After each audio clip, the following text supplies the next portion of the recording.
Head scratchers. Head scratchers are for the Reformed, TULIP, and Calvinist people.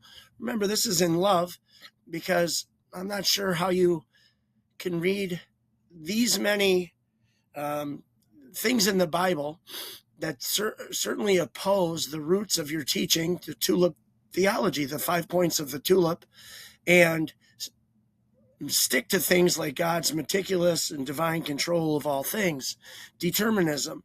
I know some people some Calvinist Reform people don't like the word determinism, but when you press them on it, they end up almost always backing in a corner and saying, well, yeah, God really did decree it, and he needed to do it this way for a secondary cause and to get his purposes done.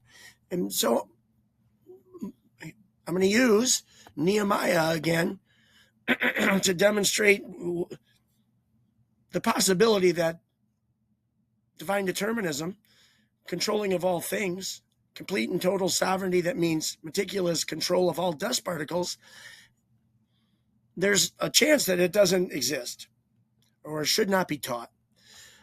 This is actually for a different time.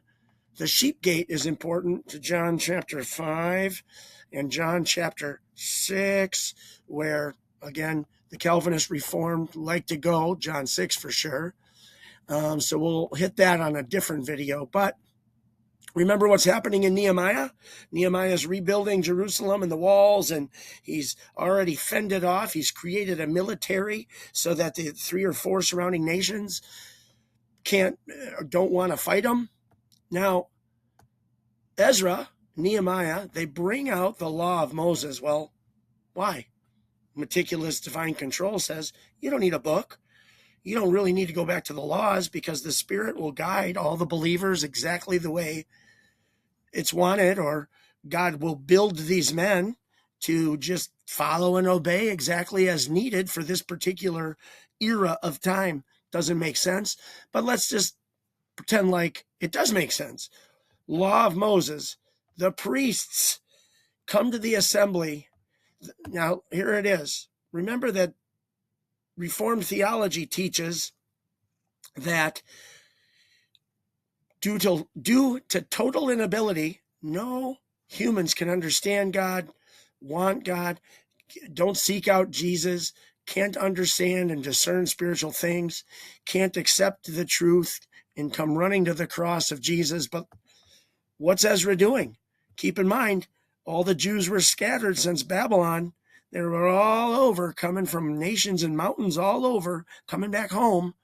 So they were lost. They were without good teaching. Some were already believers, but he took all the men and women, all who were able to understand. Well, understand what?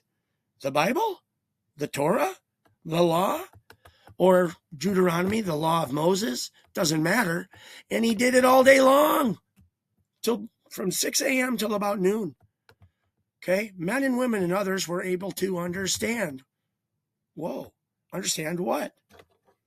They were regenerated already, so they could understand confusions with the roots and the bottom line of the TULIP theology. So I'm asking in love, please don't get mad at me, how does this fit your theology? What are they understanding? Are they able to understand? Where's the part that they were elect in eternity past, regenerated, changed, got a new heart? I don't see any of it here. You're going to have to take me to a different story probably to show it to me. But even then, I think it's going to come up short.